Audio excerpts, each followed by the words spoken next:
Thank you, Vani, for these lovely words, and I hope I can live up to her expectation of the introduction. And at the very outset, a very, very happy Krishna Janmashtami, Gokulashtami to each and every one who are present here and to all your families and friends. Om.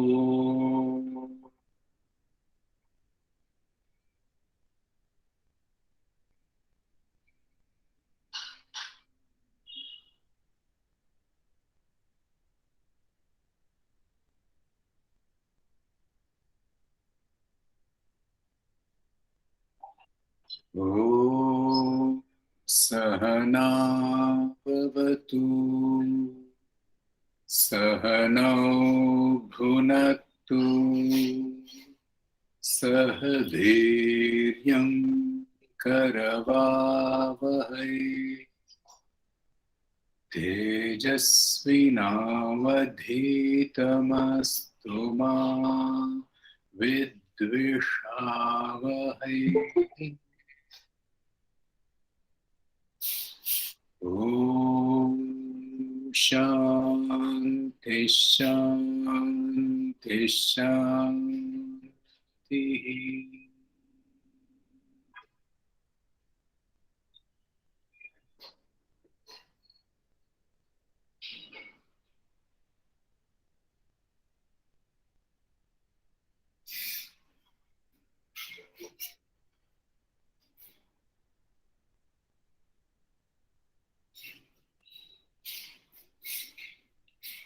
Good evening, a very warm welcome once again. Namaste to all.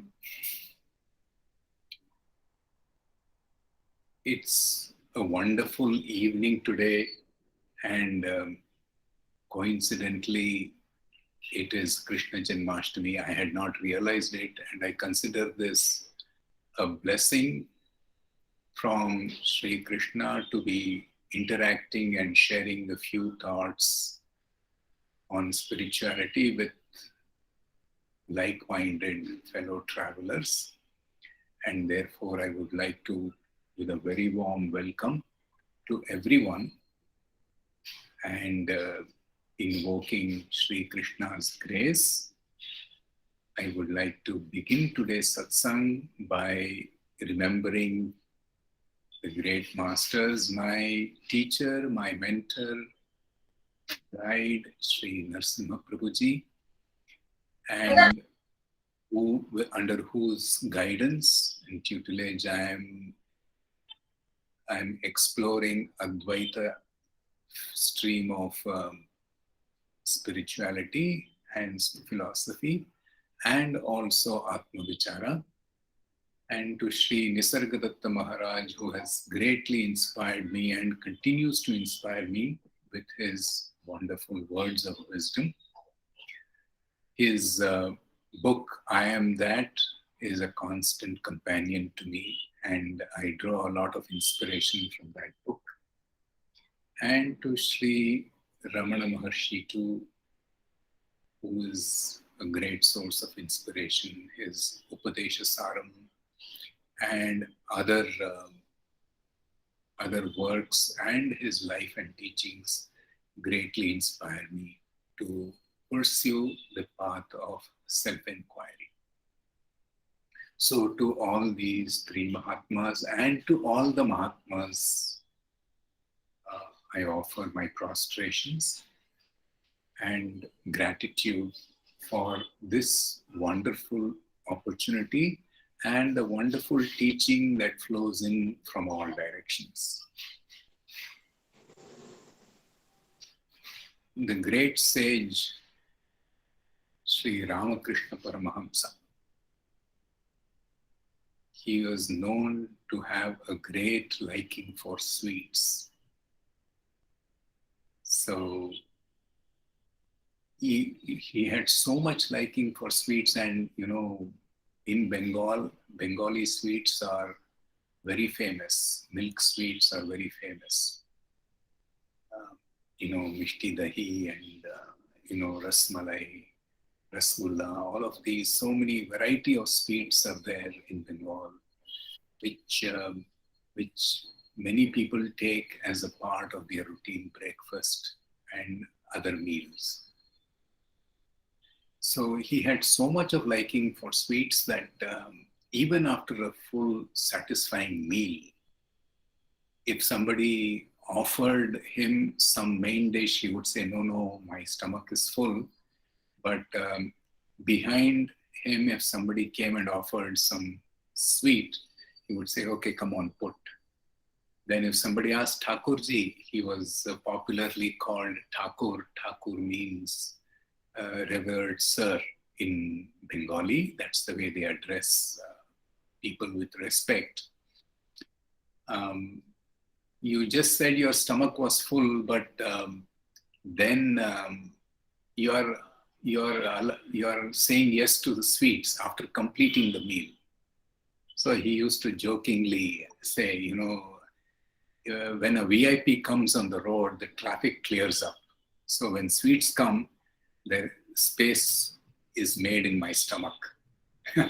So that was his liking for sweets. And so much so that his wife, Mother Sharda Devi, used to chide him and say, you are a guru, you are a master, you must have self-control, you must teach people, you are teaching people self-control. But how come you are fallen a prey to the taste buds for taking in sweets even when your stomach is full? So without getting disturbed, the great sage responds to his dear wife, Mata Sharda Devi, that the day I stop eating, this body will be no more. I have a little bit of a desire left in me to continue in this body for one reason, to serve mankind through the teachings. And truthfully enough, the way he spent his last days, he had a throat cancer and he was unable to swallow food. So eventually, even when Swami Vivekananda asked Swami Ramakrishna Paramahamsa, Thakur, why don't you ask Mother Kali that she relieves you of the pain and you are able to eat some food?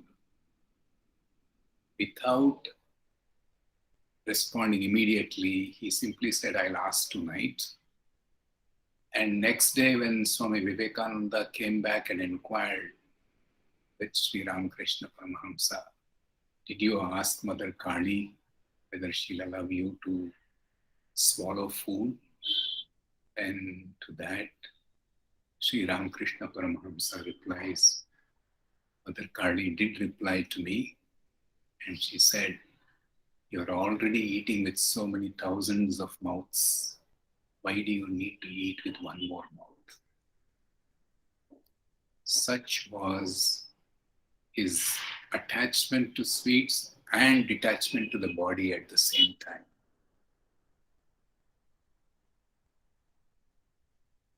So,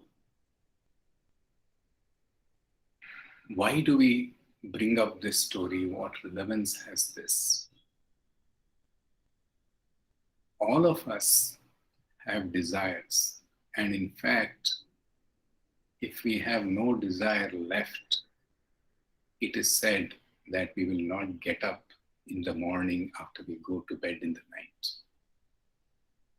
The reason that we get up in the morning, all of us as mortals, is because we have some unfulfilled desires that wakes us up in the morning. It may be something related to the routine. Oh, a desire for coffee, tea, any of these things, or a desire to achieve a goal in profession. So the one that drives the being into activity is desire. So if we look at desires, if we see what do I desire, there are many things that we desire, and we can classify them into several categories. First is, of course, what immediately comes to our mind, the desire for material, car, house, jewelry, clothes, name it, anything, phone, mobile phone, computers. But a human being is much more than just the body. He is an emotional being. So he has some thoughts, feelings, and emotions. And he has some ideas as well. So we also desire some ideals. I must be truthful, I must be honest. That's a deeper level of desire, a moral code of, or an ethical way of living. Some ideals, ideologies that we all live up to. And a deeper form of desire is the desire for happiness. And having fulfilled all of these, there is still one desire left. And in spirituality, it's called the intense yearning. And that is the desire for truth or the self. So if we look at it, it is desire that drives all of us. No matter where we are, who we are, as long as we are a human being, we are driven by desire throughout our life. It starts at a very young age when we develop a mind of our own after the first few years of innocence, passing of the first few years of innocence, right up to the last breath. Now, in fact, they say that the last thought that we take before we breathe our last determines what we are going to be in our next life. So it's very important for us to look at what we desire, and we cannot look at what we desire successfully unless we understand why we desire. Why do I actually desire? And so, therefore, if we start investigating why I desire, what would I find? What would be the reasons I find for desire? Why should I desire anything at all? Is there a reason, or is that without reason do I desire? Whether it is things, whether it is ideals, whether it is happiness, or even the self, all of these, there must be a reason, isn't it? Would anybody like to share? You can unmute and ask. You can unmute and say if you would like to, or you can type on the chat. There is an innate feeling to become better, attain something, progress. Progress. Yeah. Thank you, Janki Ramji. You are saying there is a desire for progress. There is a desire for something for actually growing, right? Yes. Thank you. Anybody else? I'm Malti here. I think basically when when you have these thoughts towards the end, it's basically that there is something that impels you to feel that you would like to do something at least 50% better, or get something that you've longed for in a it's been kind of eating into you the whole life and you've not acquired it, and maybe next time it's going to be definitely better, at least 50% more. And may I have a life of, more of a bed of roses than too many thorns mixed in it, kind of a thing. Maybe that's another reason why you're impelled to sort of want Okay. and feel that is going to be a happier life, maybe, kind of thing. Okay. Yeah. So thank you, Malti. Very nice. So make up for the things I didn't do in this lifetime. Okay, by wanting to do something more, something better, Yes, and maybe even acquire something more. maybe even Yeah, acquire yeah, something. Yes. yeah, yeah, Thank you. yeah. Thank you. Nirmala Srinivasan says in the chat, desire to become unlimited, all powerful, desire to be devoid of suffering. Okay. So desire to become unlimited, very powerful. Okay. If I become the Prime Minister of India, I'll do this, I will do that. Okay. So Then Manjunath says, desire to live eternally. desire to live eternally. Very nice. So excellent. I think all of these responses sums up why I desire. And when I say I, each one of us can make the statement, why do I desire? Ramamani says, desire to see nature nurturing in all its glory. Desire to see nature nurturing in all its glory, the magnificence of nature, creation. Thank you, Ramamani ji.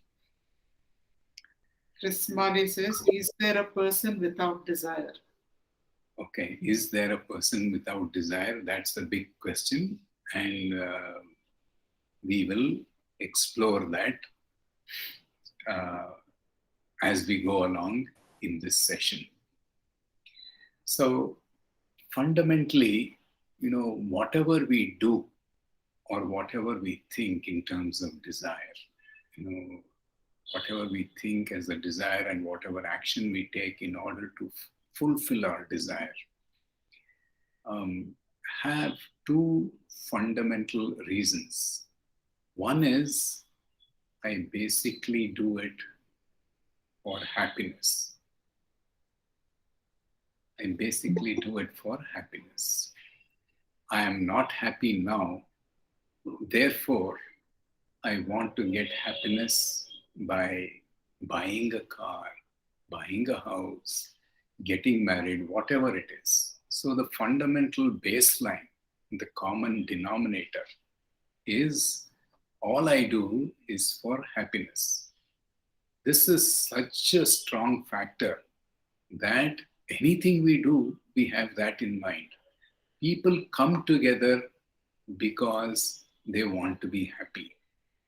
And the paradox is people even separate, as in diverse, because they want to be happy. Isn't it funny? So the happiness is such a driving factor that anything we do, whatever we do, people risk doing, things that ought not to be done just for the sake of happiness. So this is one driving factor for all of us. The search, the desire to be happy. So it may take us, and the second one, which is actually highly interrelated, is I desire for completeness. Isn't it? I desire for completeness. I am incomplete now. Through desires, I seek completeness. I want to be complete. I'm fragmented now. I seek to be a whole through the desire.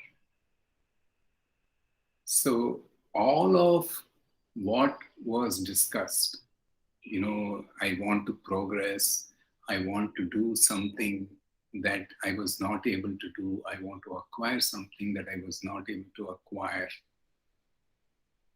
I want to see nature in its full glory. All of these stem from these two things: the intense need to be happy and the intense yearning for completeness. Now, the need for happiness, we all know. I mean, it is easy to recognize. But what is this? The need to be complete, the need to become complete. Am I incomplete now? If so, how? So, usually, if we see when a baby is born, it is so innocent. Its eyes are sparkling and it has nothing in its mind. Its mind is not fully developed. A sense of identity is not even there. People call it by any name, it will simply respond with a smile, lovely smile. But then, as we grow up, we start defining ourselves by this body, this mind, this intellect, and this identity, the school that I go to, the friends that I have, all of these. And if we see, this is what limits us. And my inherent nature is to get out of that limitation. Therefore, it starts with the name. And if we were to introduce ourselves and say, I am Vasu, then what is limited? I am a mixture of two things. I am and Vasu. Now, when I consider myself as Vasu, as this person, this personality, am I one person or multiple personalities?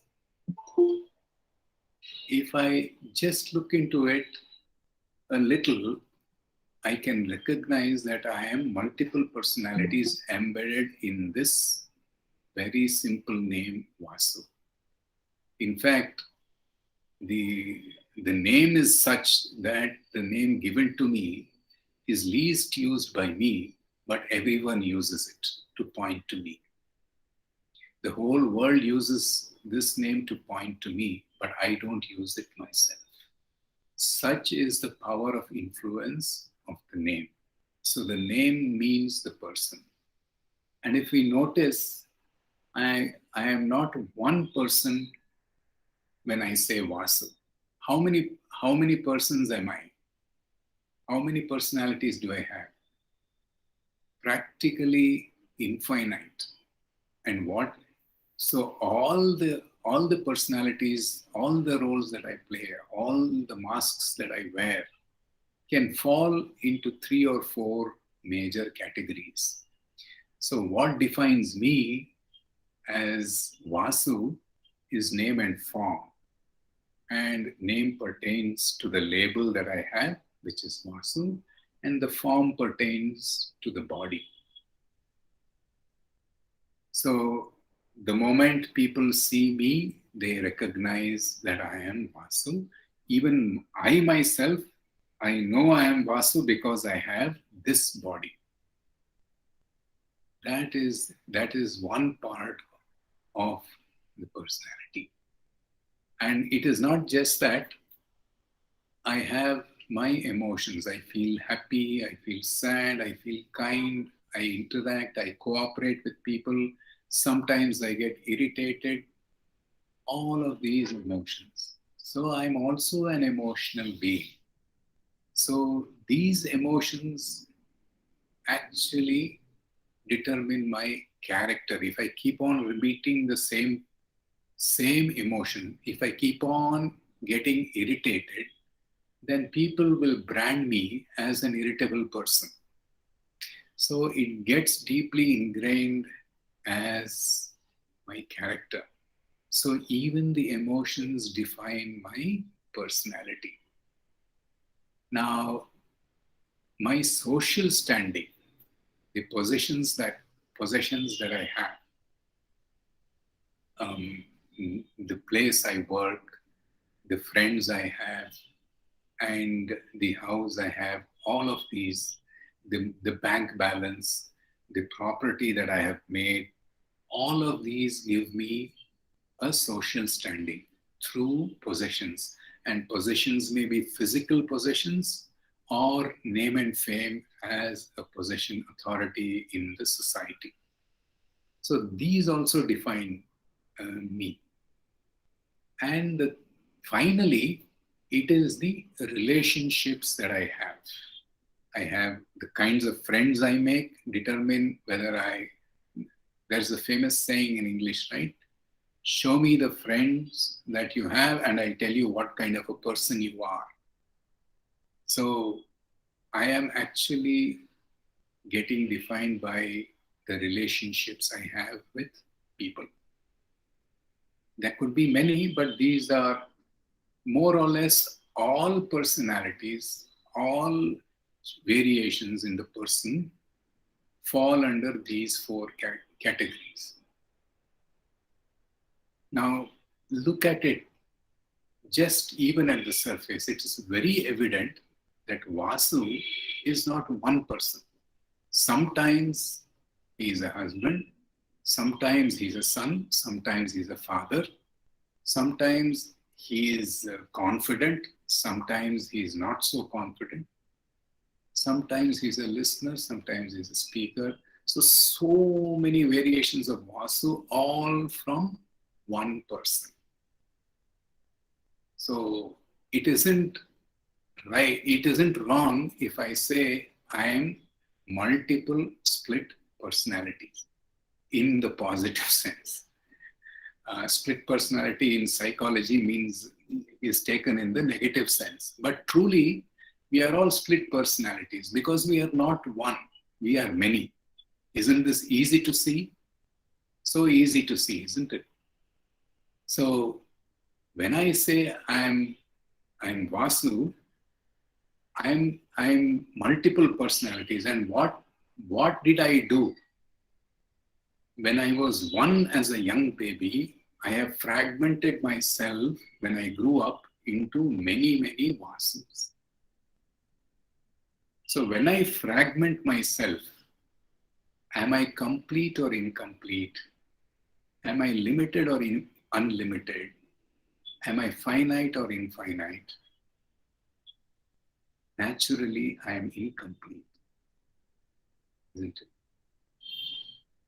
That which was one is split into many.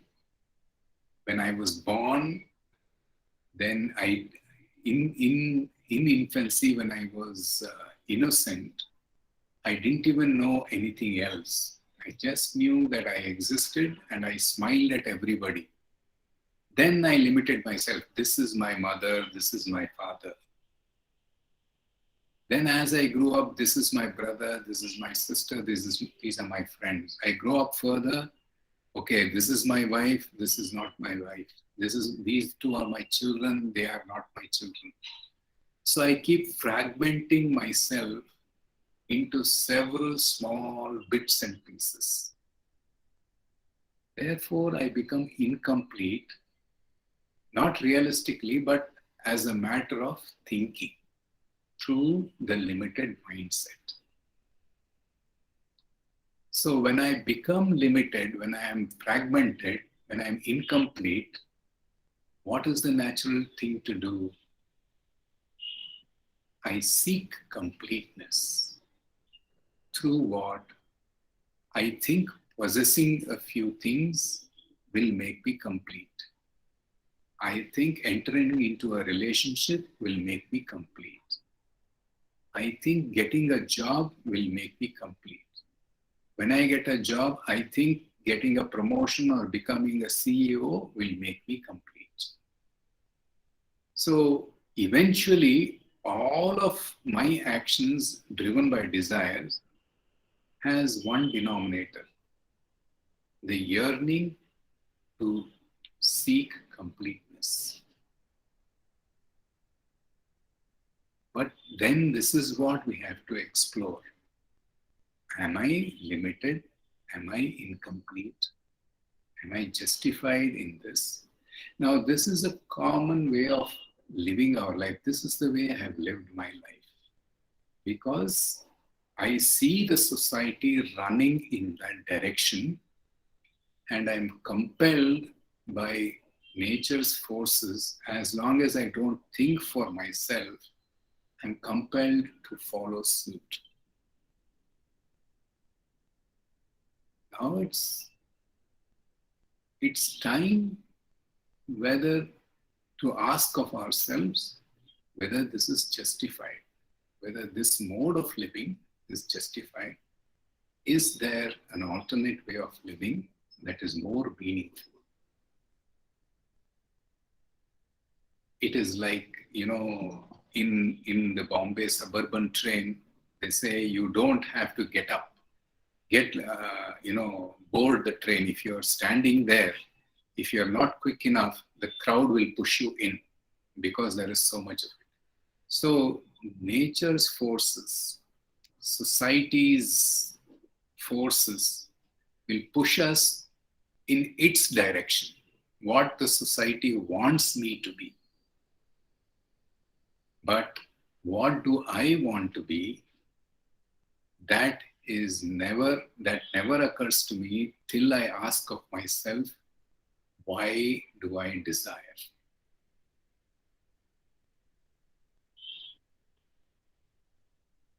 And if you look at relationships, where do all these, and where do I operate? Where do I stand in all these relationships? If you look at this pictorial representation, you see, we have people at the center, people and things at the center. So we have spouse, we have family, we have friend, we have work, we have money, we have enemy, we have social status, possession, all of these. And where are they? They are all in the periphery of my life. In my life. Now, where am I? When I live in this world, where am I in all this? Where would I be? Naturally in my interaction. Well, please remember, fall back into the previous discussion. I am not one person, but I am multiple split personalities. When I am a family man, when I pay attention to the family, where am I? I am in the family. Okay. Then when I go to socialize with my friends or for a cup of tea or coffee in the evening, I shift to my friend. And when I go to work, I shift to my work. I become work-centric. Then if I find the need for money, then I suddenly become money-centric. It is just not money. Then sometimes I become enemy-centric. One might wonder, how do I become enemy-centric? Who is an enemy? Anything, any thought, or any person who we don't want in the mind, we give a place in our mind, becomes enemy. You are meditating, but some thought that shouldn't be there comes into my mind, I become enemy-centric. When I detach from the focus and get distracted with some other thought, when I give place to one thought or a person that distracts me from my goal, that is being enemy-centric. It need not necessarily mean that I have to fight with a sword or a gun to be enemy-centric. Anytime I get distracted by my primary goal, then I become enemy-centric during that time. Then suddenly, I shift to, social status, then possession, right? All of these. So can you see what is happening? I am shifting from one spot to another. And this is inevitable. When I'm at the circumference, there are so many people, there are so many things, there are so many relationships. Me shifting from one point to the other, as long as I operate in the periphery, as long as I operate in the circumference, I'm bound to be oscillating. Sometimes I'm family-centric, sometimes I'm work-centric, sometimes I'm possession-centric, sometimes I'm social status-centric, sometimes I'm friend-centric, sometimes I'm money-centric. I know a person, very close person, who pays so much attention to money that even a birthday gift is not given, though he receives a birthday gift from everybody else. Because that person values the money so much. My money, my savings, all of these. So what am I? I'm not, I keep oscillating, I keep rotating in zigzag randomly from one center to another. Then how do I expect to be peaceful in my mind? Sometimes family gives me happiness, sometimes work gives me happiness, sometimes work gives me unhappiness, sometimes family gives me unhappiness. Sometimes friends give me a lot of joy, sometimes they irritate me.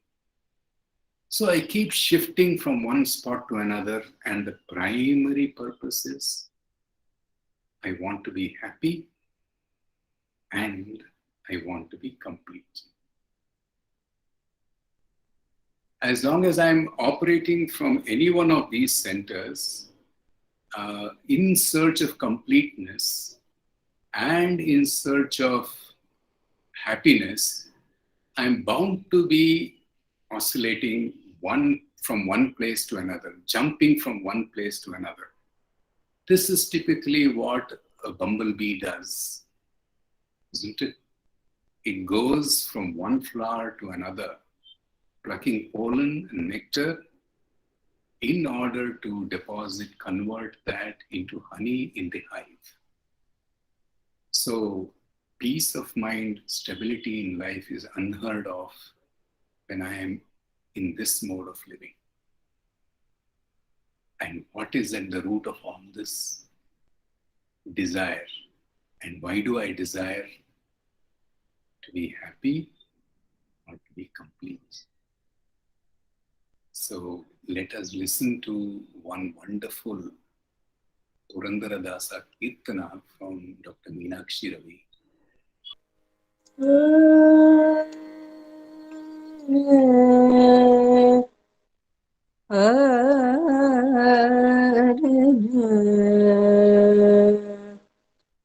Vasudev sutam devam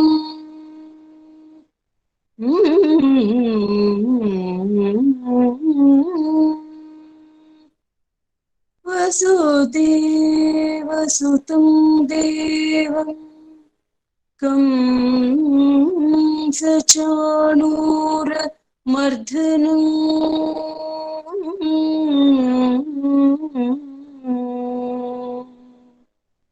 Devaki Paramanandam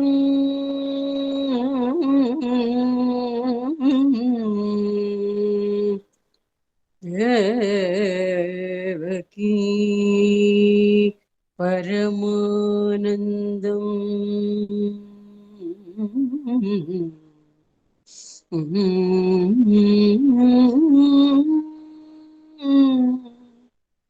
Krishnam Vande Jagadgurum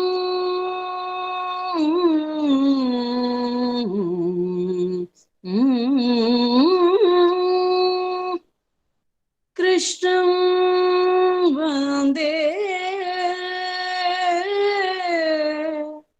Jagadguru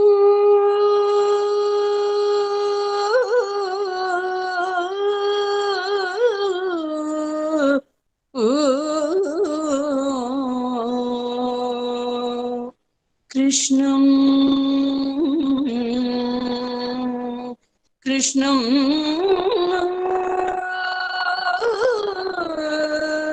कृष्णं वन्दे जगद्गुरु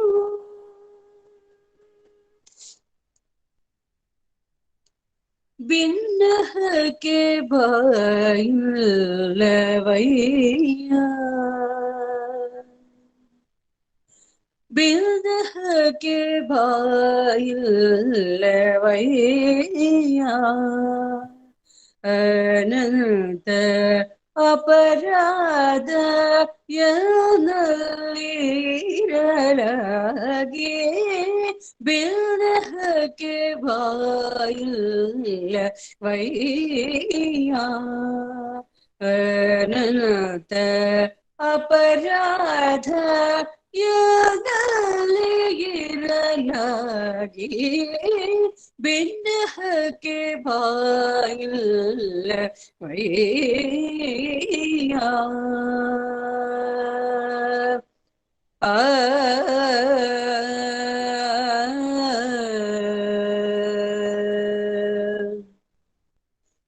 ಸುರಾರಿ ನಿನ್ನ ಮರೆತೆನ್ನೋ ಓ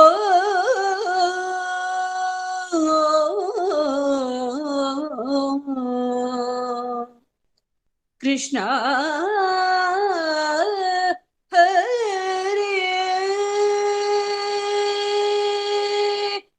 ಸುರಾರಿ ನಿನ್ನ ಮರೆತೆನ್ನೋ ಕಾಯೋ ಹರಿಯೇ ಅಸುರಾರಿ ನಿನ್ನ ಮರೆತೆನ್ನೋ ಕಾಯೋ ಹರಿಯೇ ಬಿನ್ನಹ के बायल वैया अनंत अपराध यनलिरलगे बिन्नह के बायल वैया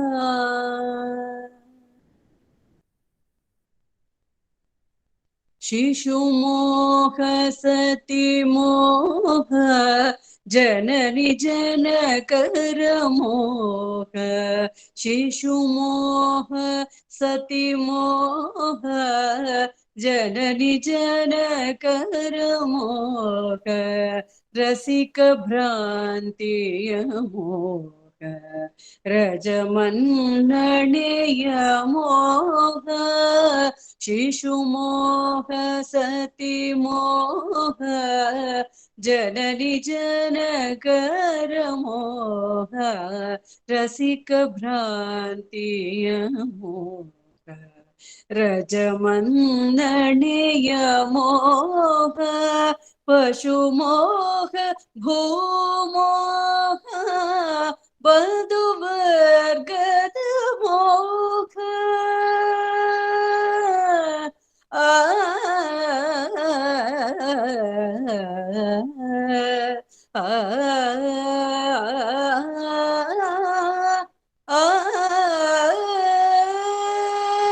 पशुमोह भूमोह बंधुवर्गद मोह हसुरुಳ್ಳ ಆಭರಣಗಳ ಮೋಹ ಪಶುಮೋಹ ಭೂಮೋಹ ಬಂಧುವರ್ಗದ ಮೋಹ ಹಸರುಳ್ಳ ಆಭರಣಗಳ ಮೋಹ ಬಿನ್ನಹಕ್ಕೆ ಬಾಯಿಲ್ಲವಯ್ಯ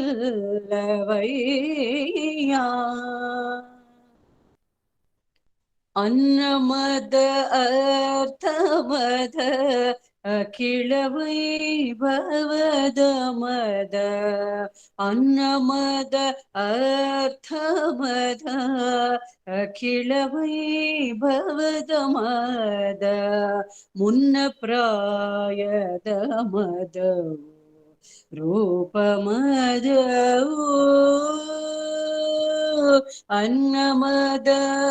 ಅನ್ನಮದಾರ್ಥಮದ ಅಖಿಲ ವೈಭವದ ಮದ ಮುನ್ನ ಪ್ರಾಯದ ಮದವು ರೂಪಮದವು ತನ್ನ ಸತ್ವದ ಮದ ಧಾತ್ರಿವಶವಾದ ಮದ ತನ್ನ ಸತ್ವದ ಮದ ರಾತ್ರಿ ವಶವಾದ ಮದ ಇನ್ನು ತನಗೆ ದೂರಿಲ್ಲವೆಂಬ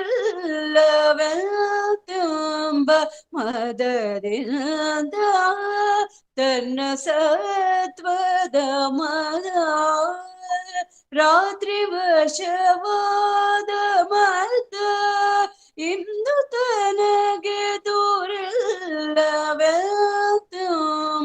ಮದದಿಂದ ವಿರಹಕ್ಕೆ ಬಾಯಿಲ್ಲ ವೈಯ ಅನಂತ ಅಪರಾಧ ಇರಲಾಗಿ ಭಿನ್ನಕ್ಕೆ ಬಾಯಿಲ್ಲ ವೈಯ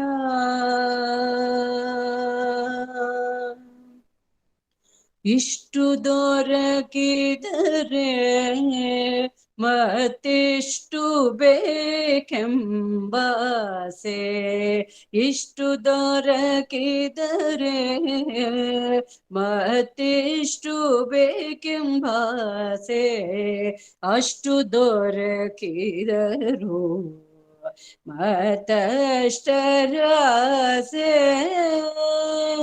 ಇಷ್ಟು ದೊರಕಿದರೆ ಮತ್ತೆಷ್ಟು ಬೇಕೆಂಬಾಸೆ ಅಷ್ಟು ದೊರಕಿದರು ಮತ್ತಷ್ಟರಾಸೆ ಕಷ್ಟ ಬೇಡಂಬಾಸೆ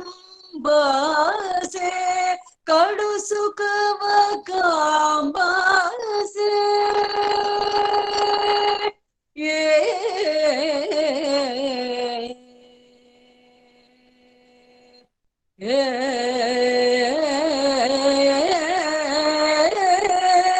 ಹರಿ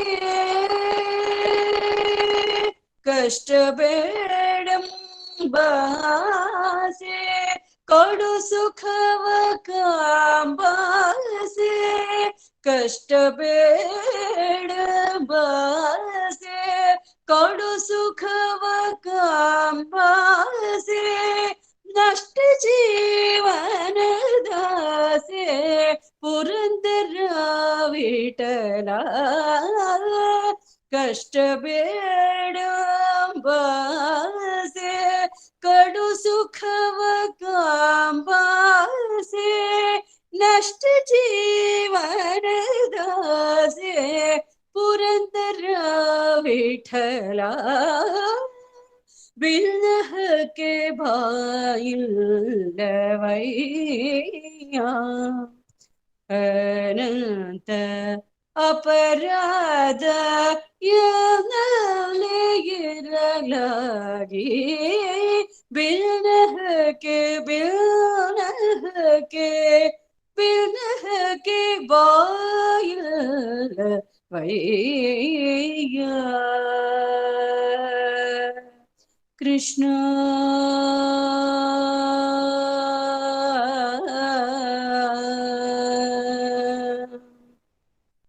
Krishna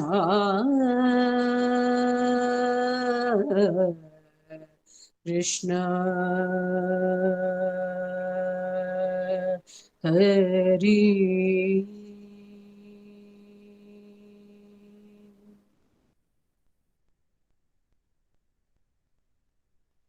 Pinnahake Baillavaya, there is no limit to my demands, says the great sage, great saint Purandaradasa. So we see that it is the desire that is driving us to do things that we normally do. And we see that we are moving along all the way. Have we seen a juggler? When we see juggling, we see how it happens. He keeps so many balls in his hand, but how many can he hold? He can only hold one ball in one hand and another ball in another hand. So what does he do? He throws it up and keeps juggling around so that he can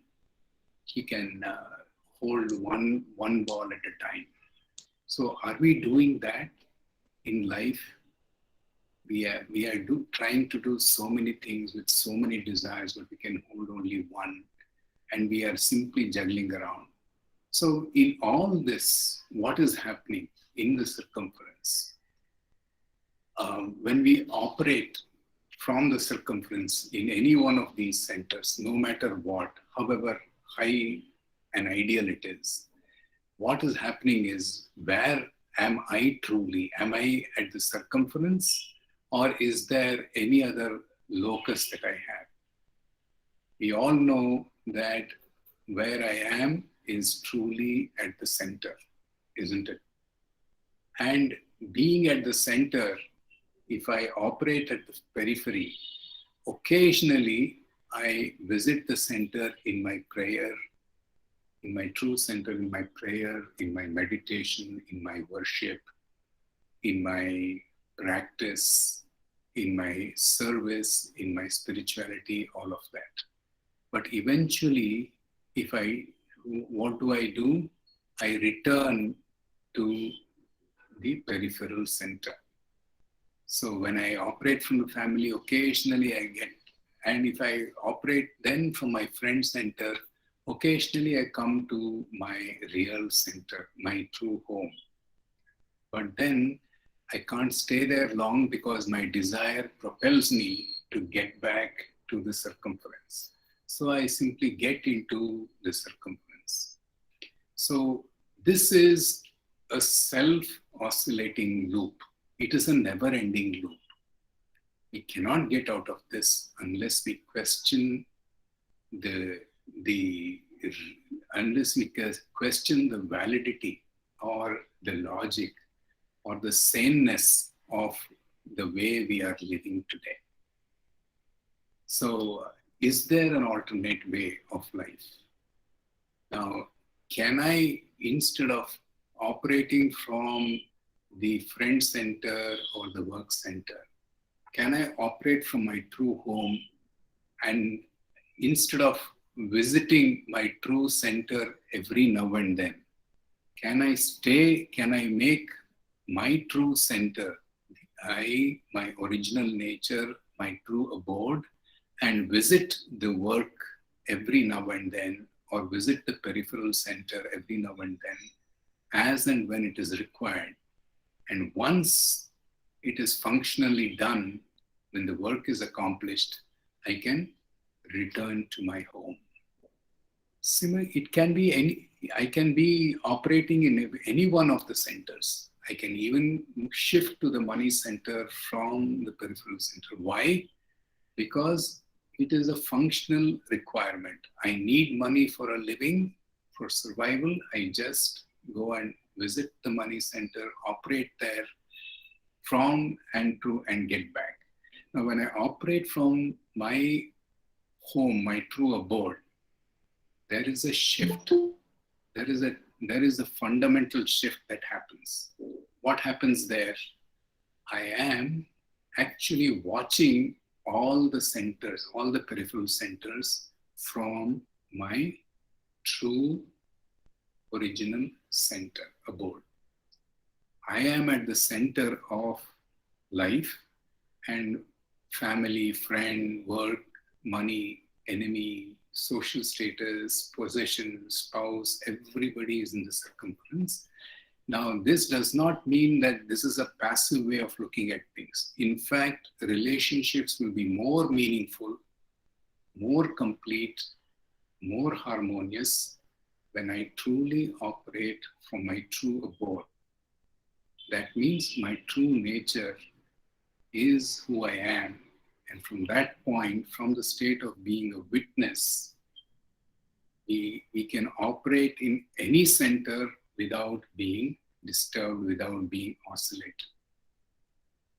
The power of witness, the power of observing, the power of steadiness cannot be ignored. Why? Because at the center of the wheel is the point at which one can be most steady. At the circumference of the wheel is a point at which there is most disturbance. Therefore, instead of operating from any center from the circumference of the wheel, I operate from the center of the life, the wheel of life. I am steady, but functionally, I keep moving to each center and accomplish whatever is needed and come back and stay in my true abode. So this is what happens. So if we do not do this, what happens? There is a conflict in desire. What is the fundamental conflict in desire? Sri Nisargadatta Maharaj says it beautifully. You desire reality and fear it at the same time, in his book. That means I desire reality, I want expansiveness, I want to be infinite. But what is the cost, what's the price I have to pay to be infinite? I can no longer afford to be finite. I can no longer remain finite. So I lose my finiteness when I actually am infinite. So this is what is meant by I desire reality and fear it at the same time.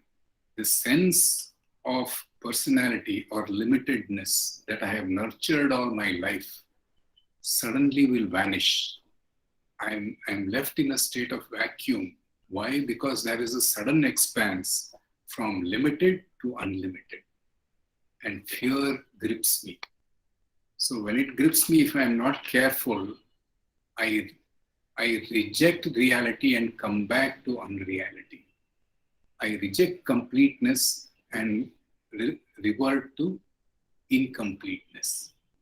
So this is a typical danger or a tripping point for all sadhaks, that initially I want to overcome my limitation, but eventually, at the same time, something in me, in some corner of my mind is saying, oh, be careful, you will lose your identity. You will lose your identity. That is why one of the key things is that Sri Nisargadatta Maharaj says is, you cannot drop one desire by resorting to any other higher form of desire. The only way to do that, according to his recommendation, is see the valuelessness of the desire. See the valuelessness of things. So how do we see that? By simply saying that these are limited, by simply actually knowing clearly, seeing clearly that all things that are finite, all things that are incomplete are actually transitory, they are ever changing. Nothing that appears is permanent. Therefore, the journey of life after having outgoing is actually to take a U-turn, to come back and see where my true abode is. Therefore, from desiring everything, now we actually have to come to the end of desire. And here, today being Krishna Janmashtami, Krishna is depicted with a flute. And if the flute is filled with saliva and air, can the flutist blow the flute and can the melody come out of the flute? Obviously no. The flute has to be empty. Then Krishna can blow the flute. And if we are a jiva, then We have to be empty, lend ourselves to Krishna to blow the flute, to the universal consciousness, to actually blow and sing the song of melody of our life. And I am reminded of another wonderful quote from Sri Nisargadatta Maharaj. He says, God is the end of all desires and knowledge. Now, this is a very deep statement because typically desires lead to action, action leads to experience, experience further leads to knowledge, and it's a loop. We can never get out of this loop by remaining in the field of desire, action, experience, and knowledge. So we have to get out of that. So the only way to get out of it is, that is why it is said there is Vedanta or spirituality, the term Upanishad, it is called Vedanta. The truth of the Upanishads is classified under Vedanta. Vedanta means the ending of all knowledge, because every knowledge is in the field of ignorance and therefore limited. So there needs to be a shift. The truth of my true nature, when I gather, then knowledge does not become a means to an end. So it is an end to all means. That is the meaning of Vedanta, the ending of all means to an end. Instead of using knowledge to be a means to something that I have to take as a next step. So suppose then, how do I achieve this? Then what is God realization? If Ishvara were to stand in front of me, I am Jiva and Ishvara is there in front of me. Suddenly he manifests and comes in front of me. Then I have to introduce myself and he will introduce himself. What do I say? I will immediately, first thing that comes to me, my mind is, I am Vasu. And what will Ishvara say? I am Ishvara. Isn't it?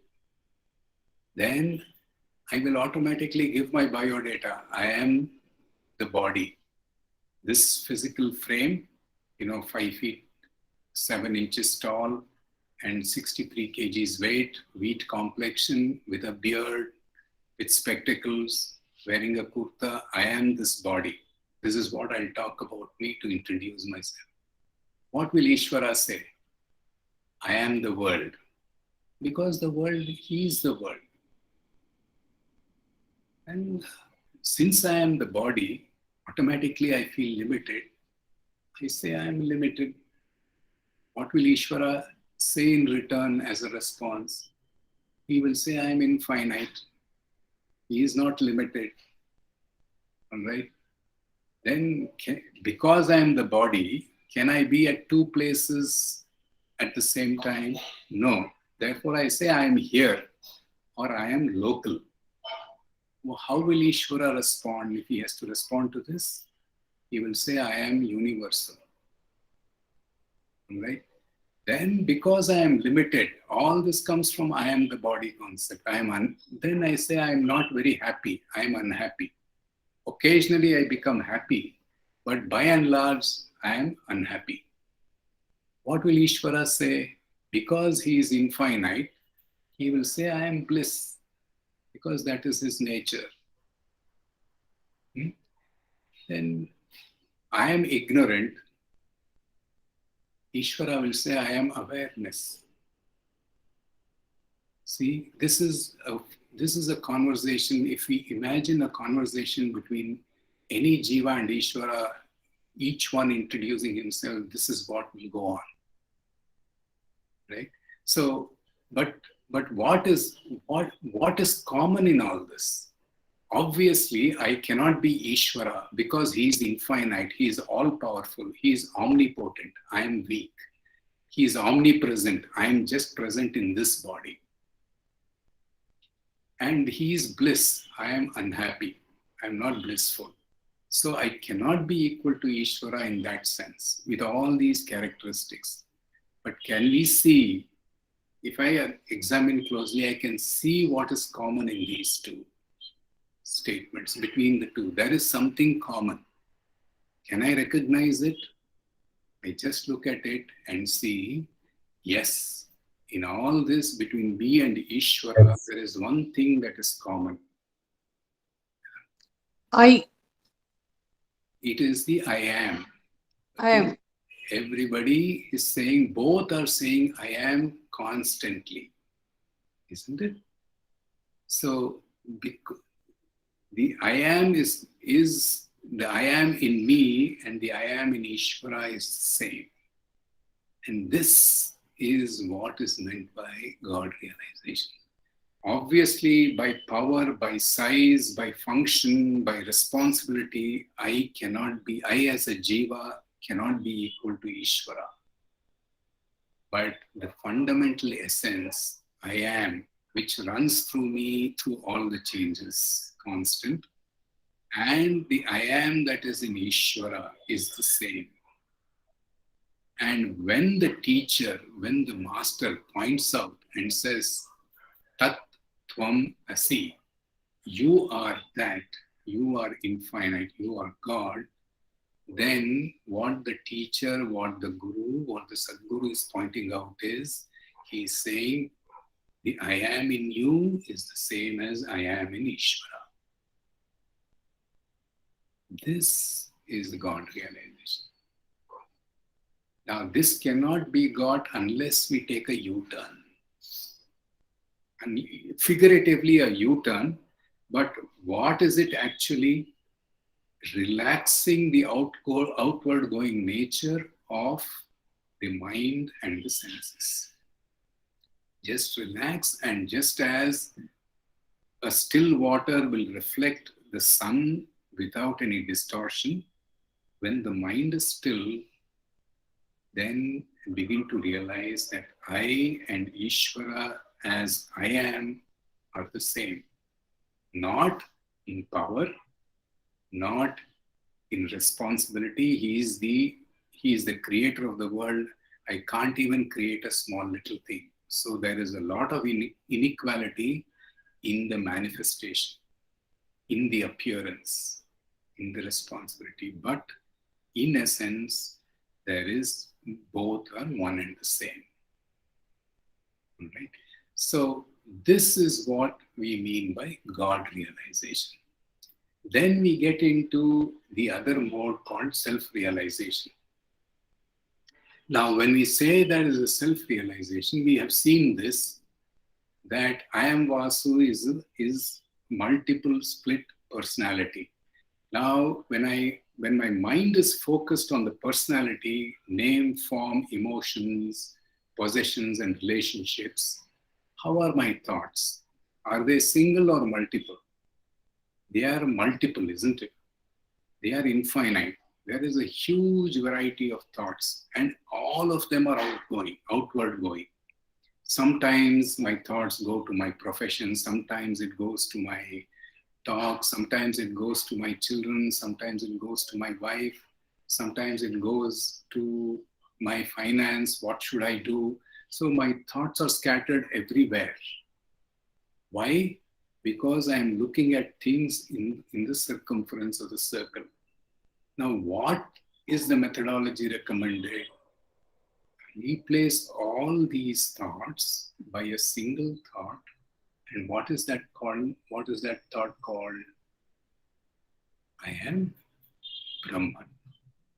I am Vasu leads me to multiple thoughts, any number of thoughts.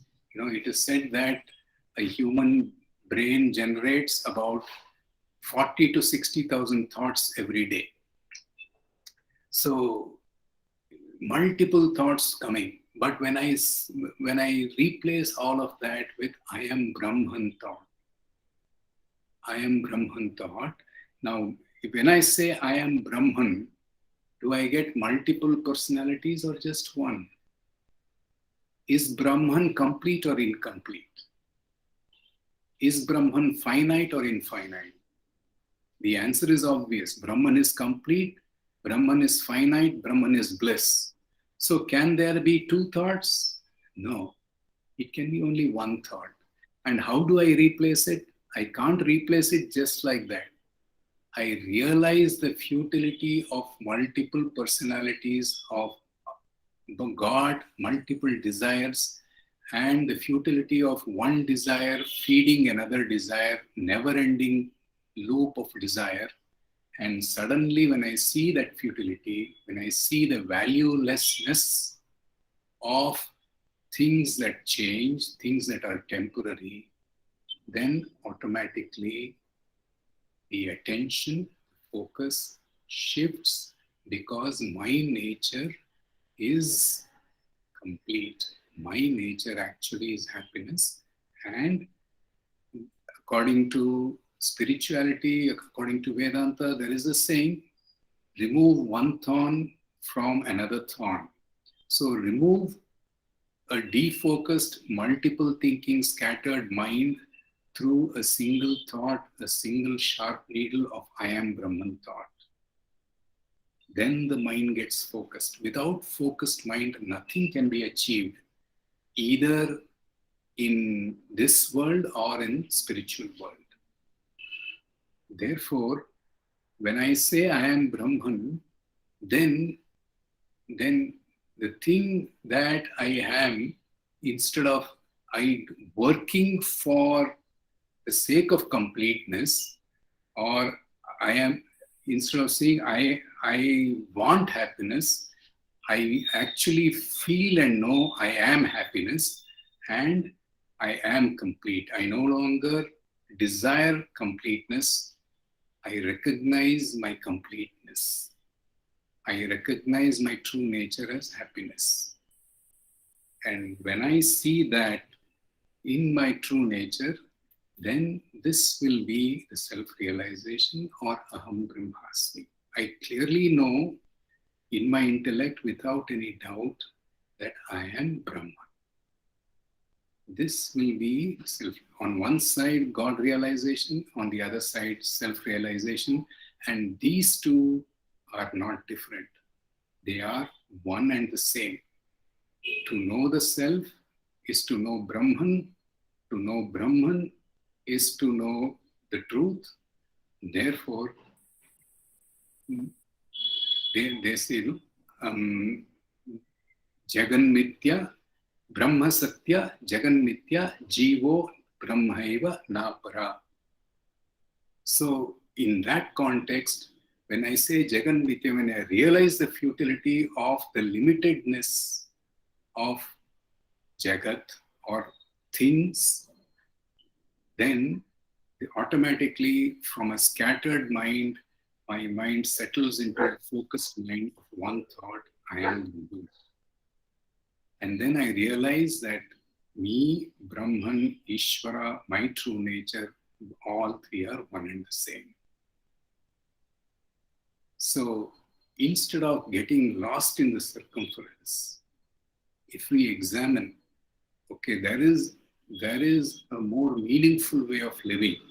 I operate from my true nature, from the center of the wheel of life, and observe everything as a sport.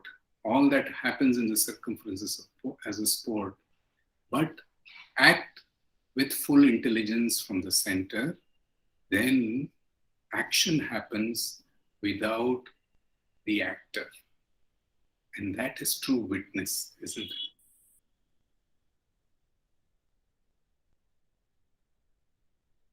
So let us take a moment and see what it means to be a witness in our own center. So let's just close our eyes.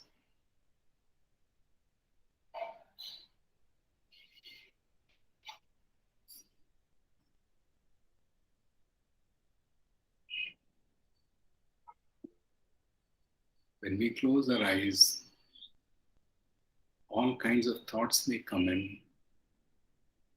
We may hear all kinds of sounds.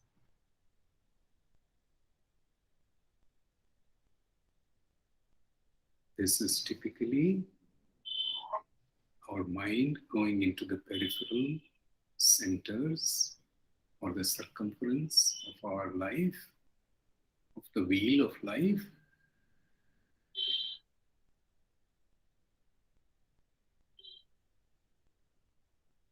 Just gently bring the attention to the breath.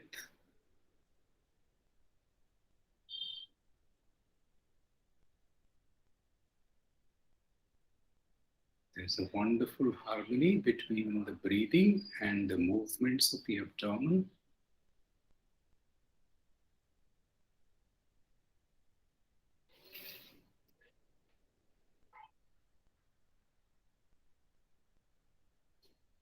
Mind gets relaxed.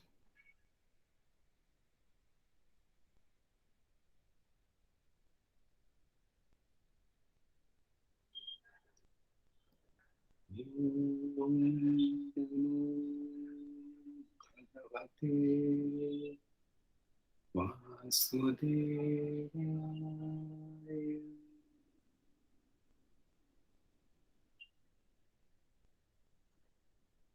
Om Bhagavate Vasudevaya.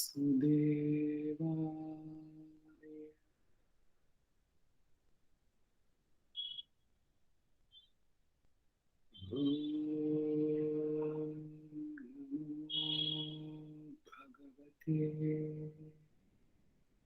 Vasudevaya.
On this auspicious day of Krishna Janmashtami,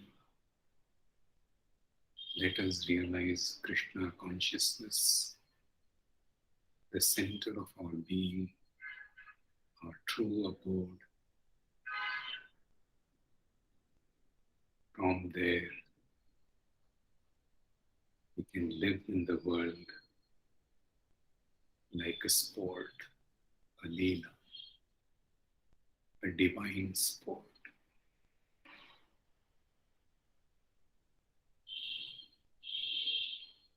The power of consciousness creates the necessary intelligent action.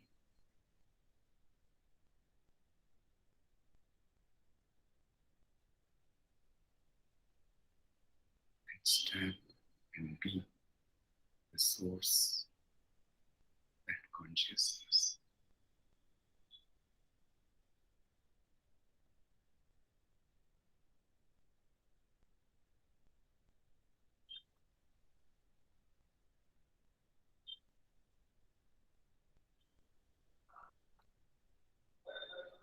Let's slowly open our eyes.